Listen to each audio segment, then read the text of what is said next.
चलिए अब दूसरा क्वेश्चन देखते हैं। यानी कि दूसरा क्वेश्चन में है 3/100 3/343 3/343 नॉर्मल है। 343 का एलसीएम निकालेंगे, देखते हैं कटने वाला है कि नहीं कटने वाला। 343 का एलसीएम निकाल लीजिएगा।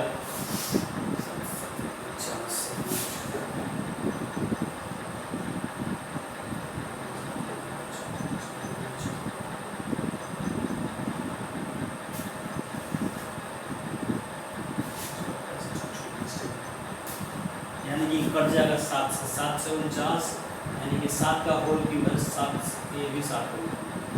यानी कि 2 और 5 के रूप में नहीं है, यानी कि सीधा लिखेंगे, देख लेंगे कि 2 और 5 के रूप में है कि नहीं है। तो इसके हर का यानी कि 343 का क्या हो गया 7 गुने 7, इसे लिख देंगे। यह 2 और 5 के अलावा कोई तीसरी संख्या आ गया तो यह क्या हो जाएगा अशांत अभिवृद्धि में होगा, यह लिख देंगे। इसलिए यह अशांत अभिवृद्धि में होगा। यह परिमेय संख्या, यहाँ परिमेय लगा दीजिएगा, यह परिमेय संख्या अशांत अभिवृद्धि में होगा। यानी कि यह अशांत अभिवृद्धि में हो जाएगा। अब इसका देख लेना है, तो अब ऐसे ही हम मुख पे बना लीजिए आप लोग। इसका एलसीएम पूरिएगा तो क्या हो जाएगा 8 है, तो 8 को 2 गुने 2 के रूप में लिख सकते हैं। तो ये आपका हो गया शांत, ये हो गया आपका शांत। अगला क्वेश्चन है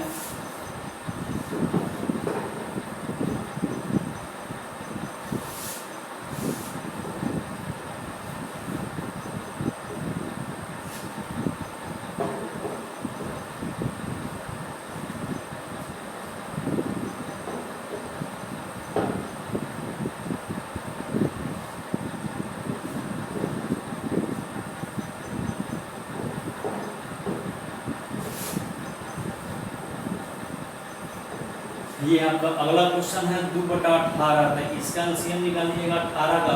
2 9 18, 2 के अलावा 3 के 9 यानी कि 3, यानी कि इसका हो जाएगा 2 गुने 3 गुने 3, यानी कि यह 2 और 5 के रूप में नहीं है, इसलिए कि यह क्या हो जाएगा अशांत। यह आपका हो जाएगा अशांत अभिवृद्धि में।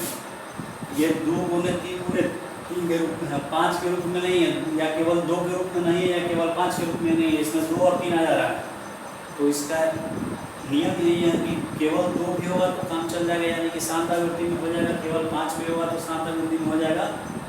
लेकिन 2 और 5 के अलावा कोई तीसरा संख्या आता है तो सीधा अशांत अभिवृद्धि में हो जाएगा। यानी कि सभी परिमेय संख्या को दशमलव प्रसार के बारे में बोला जा रहा है।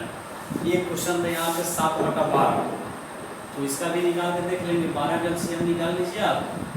2 6 12, 2 तिहाई 6, 3 एकम 3, यानी कि इसमें भी क्या आ गया 3 शामिल हो गया, इसलिए यह भी क्या हो जाएगा अशांत अभिवृद्धि में हो जाएगा। यानी कि इसका भी दशमलव प्रसार किसमें होगा अशांत अभिवृद्धि में हो जाएगा। तो उम्मीद है कि आप लोग को समझ में आ गया होगा कि शांत और अशांत मुख पे ही बना लीजिएगा। एकदम सरल तरीका है इसका। चलिए अब आगे वाला क्वेश्चन सब देखते हैं। आगे वाला कुछ और थ्योरी है।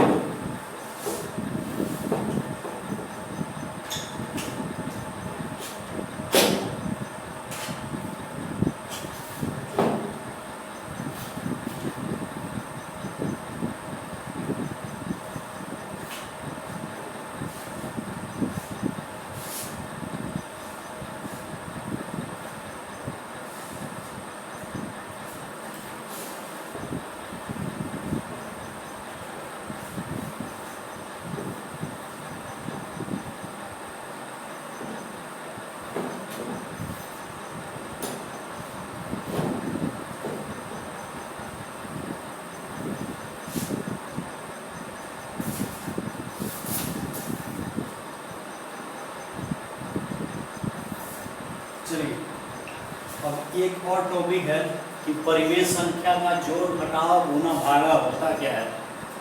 तो एकदम सरल है कि परिमेय संख्या का जोड़ घटाव गुना और भागा हमेशा अपरिमेय संख्या होता है। देखिए इसको हम लिखते हैं, आप लोग नोट कर लीजिएगा कॉपी पे। ये पूछ देता है कि परिमेय संख्या और अपरिमेय संख्या का योगफल क्या होता है। परिमेय संख्या होता है, पूर्णांक संख्या होता है, अपरिमेय संख्या क्या होता है, जो एग्जाम्पल में डाल देता है, यानी कि क्वेश्चन में भी पूछ देता है।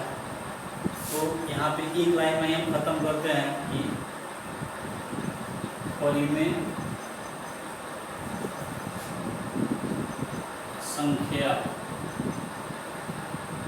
और अपरिमेय संख्या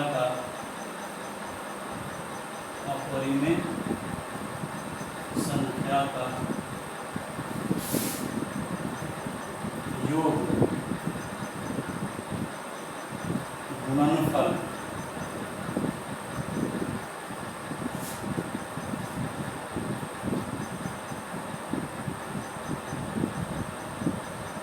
घटाव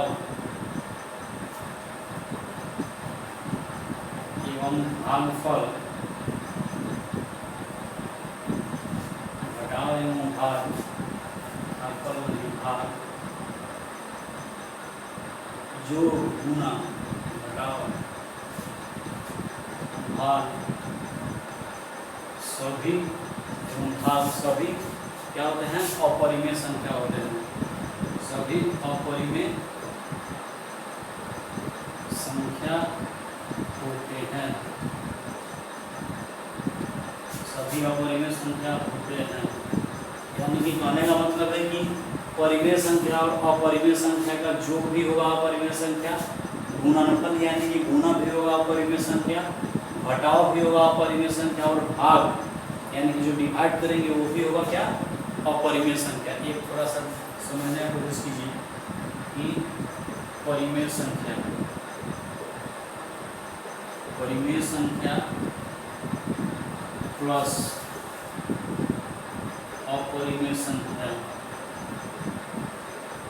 क्या होगा, तो अपरिमेय संख्या ही होगा, अपरिमेय संख्या होगा। 2 नंबर में परिमेय संख्या माइनस क्या घटाव अपरिमेय संख्या, ये भी क्या हो जाएगा, अपरिमेय संख्या ही हो जाएगा।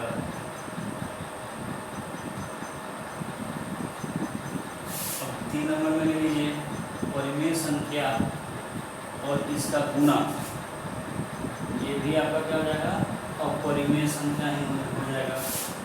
4 नंबर में एक भागफल में परिमेय संख्या और भागा अपरिमेय संख्या, ये भी क्या हो जाएगा आपका, अपरिमेय संख्या में हो जाएगा।